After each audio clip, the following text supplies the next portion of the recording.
Un nombre de plus en plus important de gens se réveillent et apprennent que 99% de la population de la Terre est contrôlée par une élite d'1%.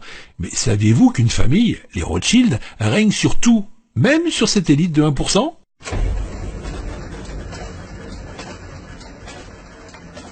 Dans la discrétion, la dynastie Rothschild est incontestablement la lignée la plus puissante de la Terre et leur richesse estimée est d'environ 500 000 milliards d'euros. Oui, 500 000 milliards d'euros. Selon les experts, les Rothschild détiendraient en fait 500 trillions, soit 500 millions de milliards d'euros. Waouh! Eh bien, sachez que si les Rothschild distribuaient leur argent à chaque être humain, sur Terre, cela ferait plus de 100 000 euros par habitant. Sympa, non? Tout cet argent provient des banques détenues et contrôlées par la dynastie Rothschild, et la liste de ces banques centrales se compte en centaines.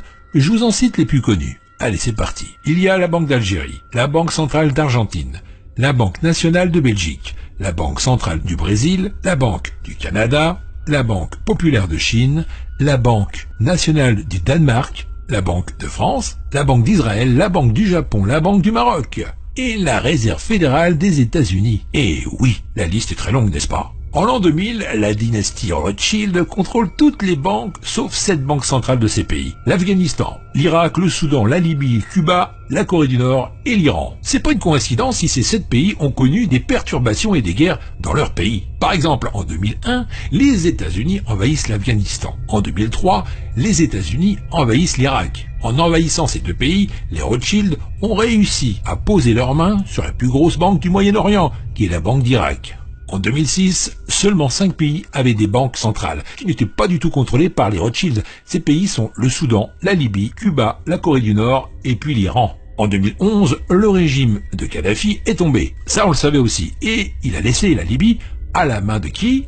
Des Rothschild, qui sont très satisfaits de la révolution libyenne qui a été approuvée et soutenue par M. Bernard-Henri Lévy. Et dans la même année, le plus grand pays d'Afrique en superficie, qui est le Soudan, se divise. Le Sud-Soudan devient un État indépendant le 9 juillet 2011 et sombre rapidement dans une nouvelle guerre intérieure cette fois. En 2013, seulement 3 pays restent debout et résistent encore à la main des Rothschild, qui sont Cuba, la Corée du Nord et l'Iran. Cuba ne va certainement pas tomber. Ce petit pays a tenu tête pendant des décennies aux États-Unis. Et Fidel Castro, le leader de la révolution cubaine, a tenu tête pendant plusieurs années aux États-Unis. Rappelez-vous, il a survécu à de multiples tentatives d'assassinat. Il a réprimé toute l'opposition politique sur l'île pour faire de Cuba un des fers de lance de la guerre froide. Le leader cubain a défié tour à tour pas moins de 11 présidents américains. Rien que ça.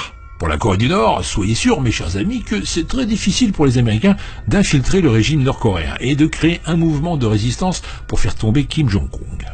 Et ni la Chine ni la Russie souhaitent voir s'effondrer le régime nord-coréen qui fait bien leur affaire et garde un équilibre entre les deux camps. Tu m'étonnes.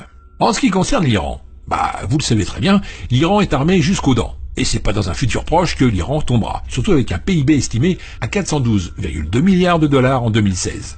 L'Iran est la deuxième économie de la région du Moyen-Orient et de l'Afrique du Nord, après l'Arabie Saoudite. Sa population estimée à 78,8 millions d'habitants en 2015 place également le pays au deuxième rang des pays les plus peuplés du Moyen-Orient, derrière l'Égypte. L'économie iranienne repose sur le secteur gazier et pétrolier, l'agriculture et les services se caractérisent par une présence notable de l'État dans l'industrie manufacturière et les services financiers. L'Iran occupe, lui, le deuxième rang mondial des pays producteurs de gaz naturel et le 4e rang pour ses réserves de pétrole prouvées. Donc c'est simple, n'attendez pas un renversement du régime iranien au futur.